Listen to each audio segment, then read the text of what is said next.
Olá, pessoal, tudo bem? Até a semana anterior, a gente estava vendo a segunda geração do modernismo no Brasil. A gente viu prosa, depois poesia, né? Agora, a gente terminou, né, a segunda geração, e a gente começa a próxima fase literária, que a gente chama de pós-modernismo, ou alguns autores e vários livros didáticos chamam de terceira fase do modernismo no Brasil. A gente vai dividir também em 2 semanas esse pós-modernismo ou terceira fase do modernismo no Brasil, e a gente vai conversar então um pouquinho sobre pós-modernismo, prosa, ou terceira fase do modernismo no Brasil, prosa, com a professora Cíntia. Então, olha lá, quando que aconteceu essa terceira fase do modernismo, ou pós-modernismo, né?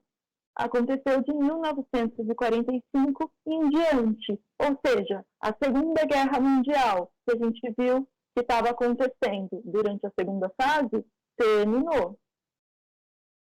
A ditadura do Estado Novo de Getúlio Vargas, que estava acontecendo na segunda fase, terminou. Depois, o Getúlio Vargas volta como presidente eleito e fica mais 5 anos. A gente tem alguns presidentes aqui de destaque. JK, Juscelino Kubitschek, ficou mais 5 anos. E outros 2 presidentes de destaque, Jânio Quadros e João Goulart. O que a gente tem também aqui nesse período? O golpe militar, em 1964, e a ditadura militar decorrente disso, né? Características desse pós-modernismo.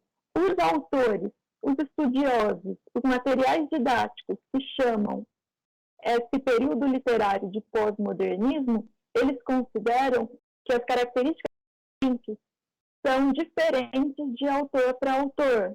Então, por isso, eles consideram como uma não escola literária, né? Assim como o pré-modernismo. Então, você teria um pós-modernismo, um período literário sem uma escola literária definida. Outros pegam algumas características em comum em várias obras e colocam como terceira fase do modernismo no Brasil. Que características a gente tem nesse período? O intimismo, a gente vai ver que você tem uma literatura mais íntima, mais próxima do nosso interior, né? Você tem uma sondagem psicológica, uma análise psicológica das personagens, profundidade na construção dessas personagens.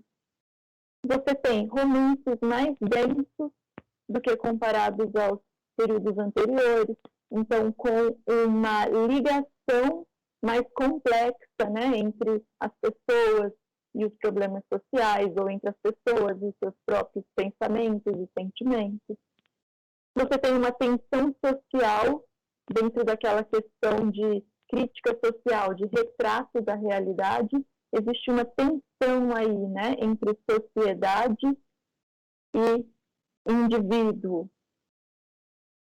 A gente vai ter, em algumas obras, o realismo fantástico, um realismo que, na verdade, ultrapassa a realidade. Então, você vai ter elementos fantásticos, são elementos não reais, né, dentro dessa nossa realidade. Então, uma história realista, como nas Formigas, da Lígia Fagundes Telles, né? Uma história realista, 2 meninas morando numa pensão, a pensão era assim, assado, né? Quem leu esse conto percebe. E, de repente, as formigas montam um esqueleto, quer dizer, fazem uma coisa não real. Esse é o fantástico aí dentro da obra, né? A Lígia Fagundes Telles é uma das autoras desse período. Então, por isso está aqui realismo fantástico, né? Vários autores escreveram obras com essas características. E regionalismo, né? Que já era uma característica da segunda fase do modernismo e que continua aqui no período posterior, com, inclusive, outros autores. Autores desse período. Coloquei aqui alguns, né? Pode até parecer muito, porque encheu o slide, mas são alguns mesmo, tem muito mais, e tem autores excelentes, né, que não cabem nessa lista. Vou citar Clarice Lispector, Luiz Vilela, Ivan Ângelo, Lígia Fagundes Telles, Luiz Fernando Veríssimo, Hilda Hilst, Roberto Drummond, Guimarães Rosa, Rubem Braga, Ricardo Ramos, Dalton Trevisan, Rubem Fonseca, João Ubaldo Ribeiro, Moacir Clear. De todos esses, eu vou destacar para vocês os dois mais importantes, os dois que sempre caem no vestibular, os dois que vocês, se ainda não leram nada, precisam ler alguma coisa, Clarice Lispector e João Guimarães Rosa. Esses serão os nossos dois autores de destaque nessa aula de hoje e na prosa desse período. Mas eu gostaria de dizer para vocês que a gente já viu, inclusive nas nossas aulas, outros autores dessa lista, né? Vocês já leram alguns contos da Lígia Fagundes Telles. A gente leu no Dia da Mulher um mini conto da Hilda Hilst. Também falamos sobre ela um pouquinho, né, na nossa aula. E, enfim, eu vou mostrar para vocês um trechinho de um dos contos do Ricardo Ramos, que eu também costumo usar nas minhas aulas. Eu uso quando eu estou falando de coesão e coerência, né? Então, eu vou colocar aqui no próximo slide esse trechinho do Ricardo Ramos, e eu sempre gosto de usar, e que é uma gracinha. Chinelos, vaso, descarga. Pia, sabonete. Água, escova. Creme dental, água, espuma, creme de barbear, pincel, espuma, gilete, água. Cortina, sabonete, água fria, água quente, toalha. Creme para cabelo, pente. Cueca, camisa, abotoaduras, calça, meias, sapatos, gravata, paletó. Carteiras, níqueis, documentos, caneta, chaves, lenço, relógio, massa de cigarros, caixa de fósforos. Veja que a gente tem aí uma enumeração de palavras. Então, eu uso esse conto na aula de coesão e coerência para falar que a gente não vê aí elementos de coesão. Fica até difícil a gente afirmar, num primeiro momento, que se trata de um texto, porque você só tem um monte de palavras uma do lado da outra. Mas vamos pensar um pouquinho mais a fundo no sentido de tudo isso? Tem uma história sendo contada aqui nessa enumeração, né?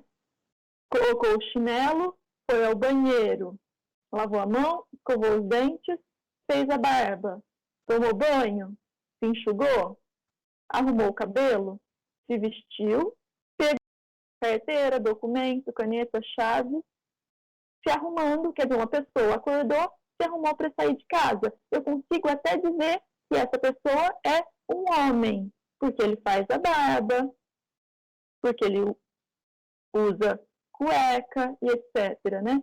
Então, vejam, eu tenho uma historinha sendo contada, mesmo sem ter aqueles elementos coesivos habituais, né? Mesmo sem ter frases com sujeito, verbo e complemento. Então, é um textinho bem diferente aí, e ele continua, né? Conta o dia inteiro dessa pessoa. O conto Circuito Fechado, de Ricardo Ramos. Então, vamos para os nossos destaques dessa semana. A Clarice Lispector é a autora que vocês leram aí, né? As obras, fizeram o trabalho, e vocês já viram essas características, né? Que estão nesse slide, vocês já viram nos textos que vocês leram. A gente tem análise psicológica, literatura intimista, introspectiva, a presença aí de camadas profundas da consciência humana. Então, você tem uma adolescente e reflete sobre a questão da felicidade como uma coisa clandestina. É bom sentir a sensação de que eu vou conseguir ler esse livro.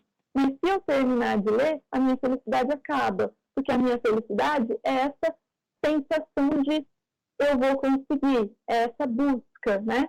E se a gente comparar com a felicidade no nosso dia a dia mesmo, a gente percebe que é realmente a busca. A gente busca uma coisa e quando a gente consegue, a gente arruma uma outra coisa para buscar, né? A gente está sempre buscando alguma coisa, atingir algum objetivo. Então, veja, ela está lidando com a felicidade da forma como ela acontece dentro da gente, né? Da sensação de felicidade dentro da gente. E você tem um aprofundamento psicológico das personagens, né? Você tem a menina que não empresta o livro, por que ela não empresta, né? Esse conto que eu estou comentando para vocês é o Felicidade Clandestina, né? A menina que não empresta o livro, por que ela não empresta? Ela tem toda uma motivação, ela tem todo um aprofundamento psicológico, né? Ela também está buscando a sua própria felicidade, ela fica feliz judiando das outras pessoas, né? Então, você tem esse aprofundamento psicológico de todos os personagens. Se vocês pensarem aí na Macabeia, tem todo um pensamento por trás, né, das ações dos personagens. Elas estão refletindo sobre a sua própria vida, sobre os seus próprios sentimentos. Você tem, então, aí um olhar para o interior, né? Por isso, uma literatura intimista e introspectiva. Guimarães Rosa é um dos grandes nomes da literatura brasileira, né? Aliás, a Clarice também, né? O Machado de Assis, a Clarice e o Guimarães Rosa são considerados aí por muitos estudiosos os 3 maiores autores da literatura brasileira. Então, não pode deixar de conhecer, não pode deixar de ler alguma coisa do Guimarães Rosa, né? Então, leiam pelo menos os trechinhos do nosso livro, né? Vocês, depois de assistir essa aula, vão dar uma lida no capítulo do livro. O Guimarães Rosa tem a característica do regionalismo, ele é de Minas, ele fala de uma literatura regional que acontece ali na região de Minas, um pouco da Bahia, que fica ali perto de Minas, né? Você tem uma prosa poética, apesar de ele escrever em prosa, às vezes parece poesia, ele mexe com os recursos poéticos, como se eles estivessem em poema, só que em prosa. Você tem aí um tempo psicológico, um tempo que não é cronológico, não é o que uma coisa aconteceu depois da outra. Você tem, por exemplo, um personagem que lembra de uma coisa do passado, depois ele volta para o futuro, depois ele volta para o presente.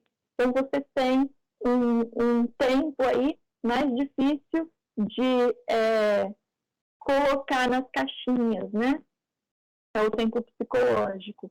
E na obra do Guimarães Rosa, a gente tem neologismos, ou seja, formação de novas palavras.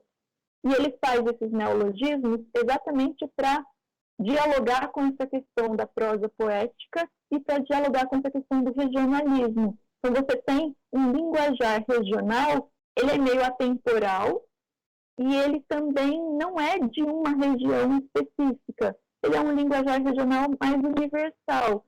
Você pode imaginar essas pessoas em outras regiões do país também conversando daquela forma, percebe?